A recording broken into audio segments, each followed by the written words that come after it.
Hi traders, it's Jay with thetraderinstitute.com. Just want to remind everyone that futures, forex, and options trading is risky and you can lose money. Therefore, you should only trade with risk capital. Please consult your financial advisor or investment professional before making any investments in futures, forex, or options. No guarantee of income or solicitation of futures, forex, or options or any other financial instrument is being made in these videos. All right, so it's Sunday night in New York, Monday morning in Hong Kong, about 10 minutes to 8 in the evening or in the morning, depending where you are. In my case, it's the morning. So just a review on how the levels from Thursday night performed on Friday, which was, of course, non-farm payrolls. So going into Friday, we had a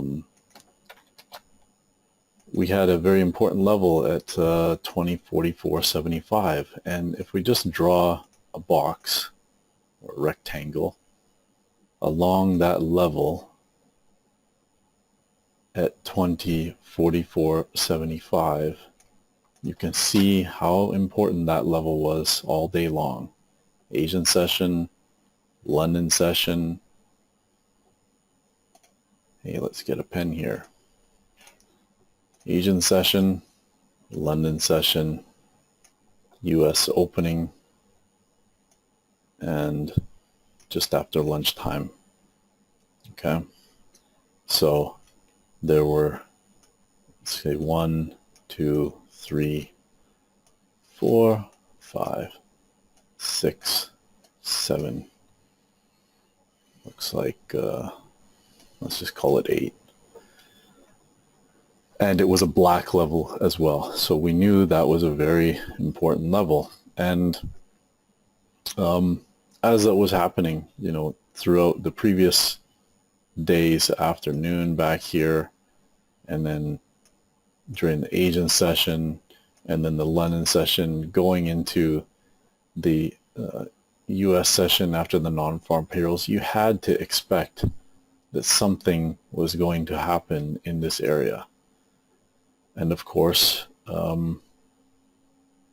after the U.S. cash session opened, basically we rammed up to that level. All we did was what? Pop the London high above that level, and this is a 5-minute chart, as you can see up in the top left corner. Obvious rejection here. If you missed that opportunity, well, the second time after the US Open, the second move to that level, even if you got stopped out the first time or you missed it the first time, the second time right there, that was the money trade off that level. Other than after the London Open, that was the money trade. So there were actually two real money trades off that level, where you had big moves off that level. Okay, so that was a major level and plenty of opportunity to get in on the action. Now, one of the things that happened, I don't think on Friday I had it on the chart. Maybe I did. I'd have to go back and watch the video or dig up the screenshots. However, if you look over here in our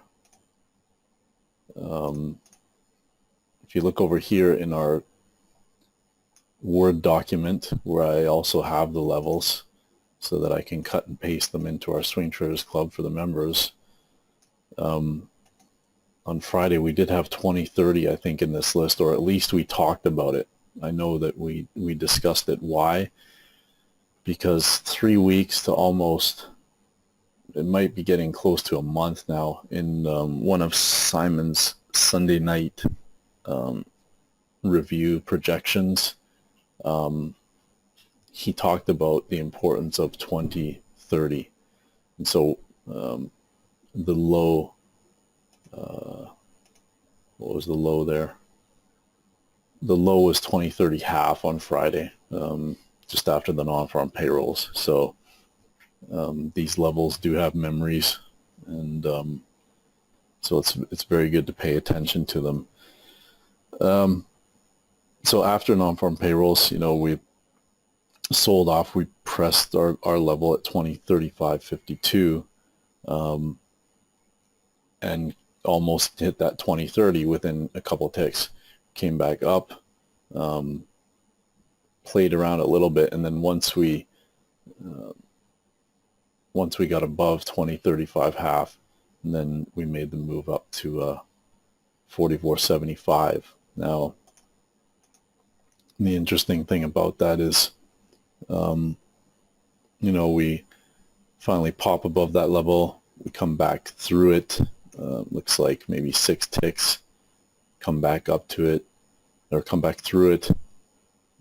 This is, just prior to the stock market open, and then right at the open, we just come through it. I think 2 or 3 ticks, and then the market took off to make the high of the morning. And then what's interesting is we come back down to the same area again. We press those levels, or we press that level again by, I think, 5 or 6 ticks. And then once we get back above it, we come back, we test it. We didn't quite touch it, came within 1 tick. Then we start to make the moves up. And, we did have minor levels in between, and you can see even the minor levels, multiple times where we have reactions off those levels. And so we go up back starting in the afternoon, after lunch, the New York lunch, we go up 2044.75 again. And there is a reaction all the way back to 2042.75. So within 1 tick of our level at 2042.56. And then we finally break that level, and we head up. You had to know that if we broke 44.75, we've been there 1, 2, 3, 4, 5, 6, 7, 8, 9. This is the 10th time. Come on. If we break that, the market's really going to have a move.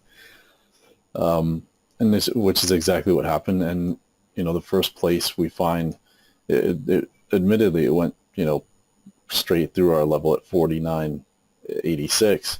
What's interesting is we stopped at 20.52, and then we came back into 49.86, back up to 52, back down to 49.75. Sorry, we pushed through it, but then once we got back above 49 and above 52, it pulled back to 52, went up, pulled back to 52 again, and then into the close. And look where we are. Another major level, 2052 or 2057.50. So overall levels, even on non-farm payrolls, very good.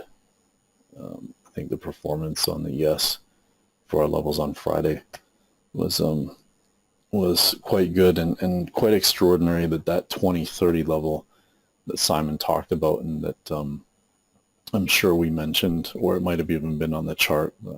I had to close my platform, and I don't think I saved the chart, so it might not have been on here, but 2030 was, it's just funny that, 3 or 4 weeks ago, Simon called that, and here we are again, 2030 within a couple. All right, so projections for Monday, the 9th of May, 2016. You can see we've adjusted some levels here. I believe that a very important level is going to be 2052 quarter and 2050 quarter. We had that area as being important on Friday, or as levels on Friday, but now those have become important do or die levels. So I think for upside action, we need to stay above 52 quarter or 50 quarter. If we didn't, I would suspect we would test at least 2038, if not 2030 half and 2024. Okay. So I would be definitely aware of the 2038 level, and obviously Friday's low. Okay, that's to the downside. But upside action, as long as we stay above 2050, I think that we will head at least to 67. If we get above 2067, then I think ultimately we would go to 87. Whether that will happen within the next 24 hours is questionable. It could be 48 or 72, who knows, but the levels are very clear for us. So above 2050, you probably want to be long until at least 67. If we get through 67, then we should see the action continue up into the 2080s. So that's the projections on the ES for Monday.